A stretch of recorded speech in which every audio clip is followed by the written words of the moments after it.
নমস্কার। যুক্তি তর্ক সঙ্গে অর্কই আপনাদের স্বাগত। আপনাদের সঙ্গে আমি অর্কপ্রভ সরকার। আপনাদের মনে আছে জরুরি অবস্থার সময় দিল্লির তুর্কমান গেটে সঞ্জয় গান্ধী এবং তৎকালীন দিল্লির লেফটেন্যান্ট গভর্নর জগমোহন যৌথভাবে উচ্ছেদ অভিযান চালিয়েছিলেন, তাতে বুলডোজার ব্যবহার হয়েছে। তাহলে বুলডোজার রাজ কায়েম করার কৃতিত্ব যোগী আদিত্যনাথের একার নয়, সঞ্জয় গান্ধী তার পথিকৃৎ, তারপরেও বিভিন্ন ক্ষেত্রে বুলডোজার ব্যবহার করা হয়েছে। এমনকি বাম জমানায় যখন অপারেশন সানশাইন হয়েছিল তখনও কলকাতার রাজপথে বুলডোজার ব্যবহার করা হয়েছে। সুপ্রিম কোর্ট কি বলেছে? সুপ্রিম কোর্ট বলেছে বুলডোজার দিয়ে ঘরবাড়ি ভেঙে দেওয়া ক্ষমতার দম্ভের প্রকাশ। প্রশাসক কখনো বিচারকের ভূমিকায় আসতে পারে না। দেখুন, কেউ অভিযুক্ত বা কেউ অপরাধী সেটা প্রশাসন ভাবলো, কিন্তু চূড়ান্ত সিদ্ধান্ত নেবে তো ন্যায়ালয়। আমি কাউকে অভিযুক্ত মনে করলাম, আমি মনে করলাম সে অপরাধী, আমার হাতে ক্ষমতা আছে, আমি বুলডোজার চালিয়ে তার ঘরবাড়ি ভেঙে দিলাম। কিন্তু একজন অভিযুক্তরও তো পরিবার পরিজন থাকে, বাবা মা থাকেন, সন্তান সন্ততি থাকেন, স্ত্রী থাকেন, মাতৃশক্তি থাকেন। তারা এই বুলডোজারের আগ্রাসনের ফলে বিপন্ন হয়। রাতারাতি মাথার উপর ছাদ চলে গিয়ে তারা কার্যত ফুটপাতে নেমে আসতে বাধ্য হন। করুণ ছবি ফুটে ওঠে। সুপ্রিম কোর্ট এদিকেই কিন্তু ইঙ্গিত দিয়েছেন। দেখুন, অনেক পর্যবেক্ষক বলেন যোগী আদিত্যনাথ বুলডোজার দিয়ে ঘরবাড়ি ভেঙে দেওয়ার, মানে যারা অভিযুক্ত বিভিন্ন ক্রাইম করেছেন, এরা সস্তা হাততালি কুড়োনোর ব্যাপার আছে। মানে দক্ষিণপন্থী রাজনীতির সমর্থক যারা, তারা ব্যাপক হাততালি দেন, বলেন যে এটাই দরকার। এবং এই বুলডোজার রাজনীতির একটা তাৎক্ষণিক জনপ্রিয়তা অন্য রাজ্যের রাজনেতাদেরও আকর্ষণ করে। সেটা রাজস্থানের অশোক গেহলট হতে পারেন, মধ্যপ্রদেশের শিবরাজ সিং চৌহান হতে পারেন। যোগীজির নাম হয়েছিল বুলডোজার বাবা, আর শিবরাজ সিং চৌহান যখন মধ্যপ্রদেশের মুখ্যমন্ত্রী ছিলেন তিনি মামা নামে খুব পরিচিত, জনপ্রিয়। তার নাম হয়ে গেছিল বুলডোজার মামা। অর্থাৎ একটা তাৎক্ষণিক বিচার দিলাম, হাততালি কুড়ালাম। অনেকে বলেন বেছে বেছে ধর্মীয় সংখ্যালঘুদের আক্রমণের লক্ষ্যবস্তু করা হয়েছিল এই বুলডোজার সংস্কৃতি আমদানি করার মধ্যে দিয়ে। এটা নিয়ে বিতর্ক আছে, কিন্তু সুপ্রিম কোর্ট যেটা বলেছে যে এই বুলডোজার চালিয়ে দেওয়া ক্ষমতার দম্ভেরই প্রকাশ। প্রশাসক কখনো বিচারক হতে পারেন না। প্রশাসনের কাজের পরিধি দেওয়া আছে সংবিধানে, বিচারকের কাজের পরিধি দেওয়া আছে সংবিধানে, এবং এটা সাংবিধানিক ব্যবস্থার পরিপন্থী, মানুষের মৌলিক অধিকারের পরিপন্থী। তবে রাস্তা দখল করা আছে, ফুটপাত দখল করা আছে, রেল লাইনের পাশে বেআইনি নির্মাণ হয়েছে, সেগুলো ভাঙার ক্ষেত্রে কিন্তু কোন রকম এই যে নির্দেশ সুপ্রিম কোর্ট দিয়েছে সেটা প্রতিবন্ধকতা সৃষ্টি করবে না। কিন্তু অন্যান্য ক্ষেত্রে যদি ভাঙতেই হয় 15 দিনের আগাম নোটিশ দিতে হবে। যদি কেউ সেই নোটিশকে চ্যালেঞ্জ করতে চান তিনি করতে পারবেন, তার বক্তব্যও শুনতে হবে। সেটা না করে কেউ যদি বুলডোজার চালিয়ে ভেঙে দেয়, তাহলে সেই গৃহ নির্মাণের দায়িত্ব কিন্তু সেই আধিকারিকদেরই নিতে হবে, তাদের পকেটের টাকা খরচ করে। জাস্টিস গাভাই সুপ্রিম কোর্টের প্রধান বিচারপতি হবেন আর 1 বছর বাদে। তিনি ভারতবর্ষের প্রথম দলিত যিনি সুপ্রিম কোর্টের প্রধান বিচারপতি হবেন।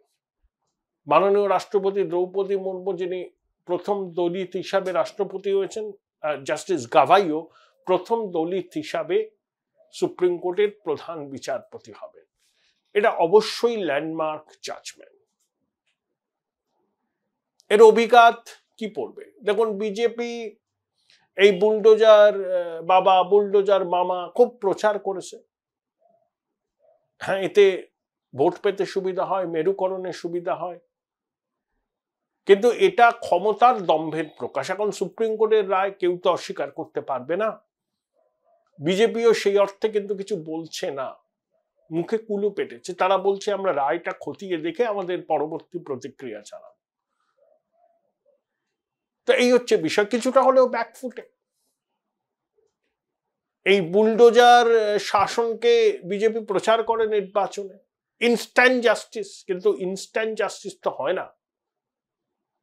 আমাদের দেশে দুর্ভাগ্য হচ্ছে বিচার প্রক্রিয়ার দীর্ঘসূত্রিতা।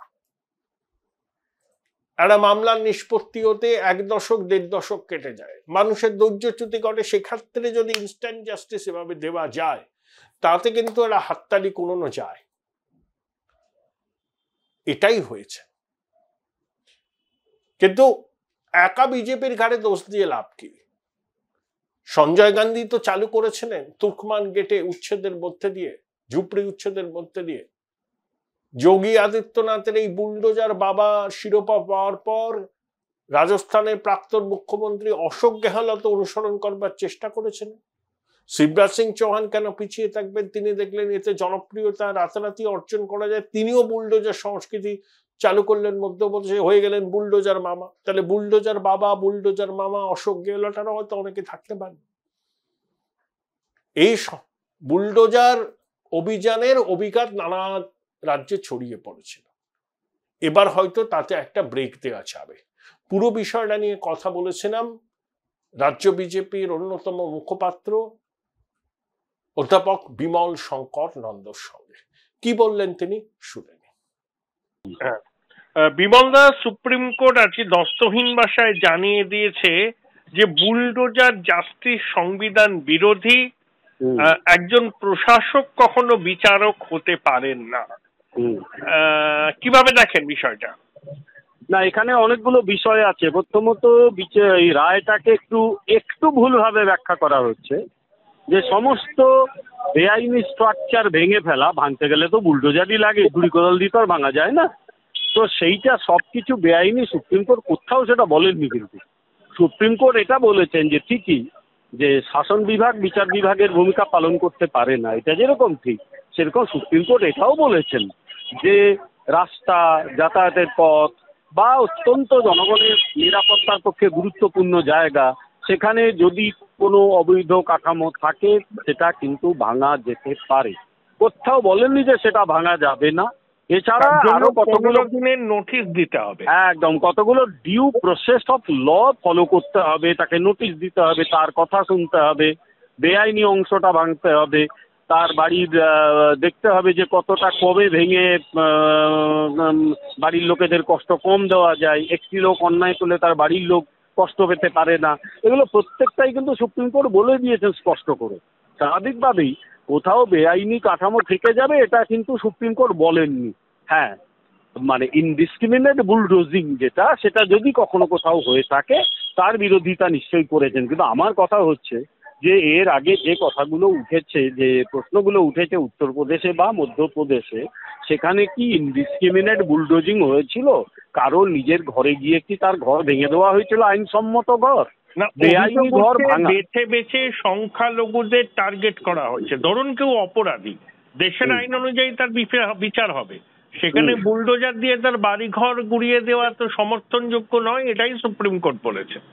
আমার কথা হচ্ছে সংখ্যাগুরু বা সংখ্যালঘু যেই হন না কেন, তিনি যদি বেআইনি কাজ করেন, অবৈধ নির্মাণ ভাঙা যায় না। দেখুন, আদালতের রায় মানতেই হবে, আমি সে নিয়ে কোনো প্রশ্ন করতে পারি, অধিকার কিচ্ছু নেই। কিন্তু কতগুলো প্রশ্ন আমি করতে পারি। তার মধ্যে একটা প্রশ্ন যে এরপরে এই যে ডিউ প্রসেস অফ ল বা আইনের কথা বলা হচ্ছে, মামলার কথা বলা হচ্ছে, ধরা যাক সরকার চাইছে যে সরকারি সম্পত্তি যাতে বেদখল না হয়। এরপরে সরকারি সম্পত্তি দখল করে বসে গেল, সেই সম্পত্তি তুলতে গেলে সে আদালতে গেল।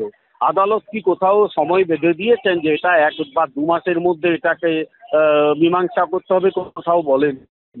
তাহলে লোয়ার কোর্ট থেকে সুপ্রিম কোর্ট অব্দি যে বছরের পর বছর যায় এবং সরকারি সম্পত্তি দখল হয়ে যাবে, এটা ব্যাপারে কি হবে এটা পর্যন্ত উত্তর আমি পাইনি। এটা গেল একটা প্রশ্ন। দ্বিতীয় প্রশ্ন আমার যেটা, এরপরে সরকারি সম্পত্তি দখল করার জন্যে কিছু উৎসাহ কি বাড়বে না? এই প্রশ্নটা আমার মধ্যে কিন্তু রয়ে গেল। থার্ড যে প্রশ্নটা, এটা ঠিকই যে শাসন বিভাগ কখনো বিচার বিভাগের ভূমিকা পালন করতে পারে না, কিন্তু বিচার বিভাগ তো কখনো কখনো শাসন বিভাগের কোনো কোনো দায়িত্ব তো নেয় নিজের কাঁধে। যেরকম পৃথিবীর প্রায় সব দেশে শাসন বিভাগ কিন্তু বিচারপতি নিয়োগ করে, আমেরিকা, ব্রিটেন, পশ্চিম ইউরোপ, যেগুলো আধুনিক উন্নত গণতন্ত্র। আমাদের দেশে কিন্তু বিচারপতি নিয়োগের ক্ষেত্রে যে প্রধান দায়িত্ব বা সিলেকশন, সেই কাজটা কি বিচার বিভাগ নিজের কাঁধে তুলে নেয়নি? এটা কিন্তু হয়েছে। বিচার বিভাগ যদি তার কাজ করে এবং মানে শাসন বিভাগের অনেক দায়িত্ব নিয়ে নেয়, কিন্তু বিচার বিভাগ যদি বলে যে না, শাসন বিভাগ কোনো বিচার বিভাগের দায়িত্ব পালন করতে পারবে না, আমাদের মানতে হবে ওটা কি করা যাবে, এটা বিচার বিভাগের রায়। কিন্তু আমার বক্তব্য যে সরকারি সম্পত্তি যদি একের পর এক বেহাত হতে থাকে, তার প্রধান উদাহরণ তো পশ্চিমবঙ্গ। এখানে সরকারি সম্পত্তি দখল করে বসে যায়, তারপর যখন তাকে তুলতে বলা হয় বলে আমাকে পুনর্বাসন দাও।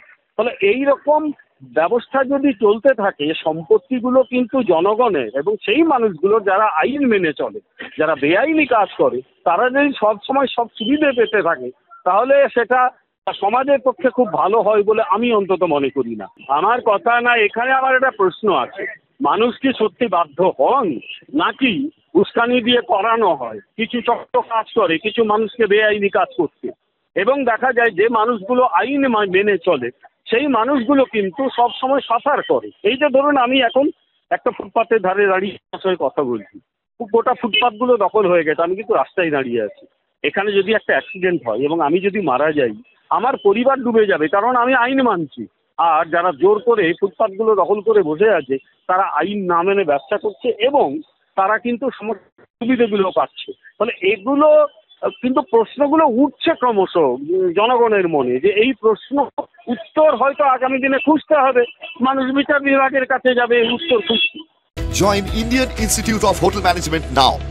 Right choice, right decision.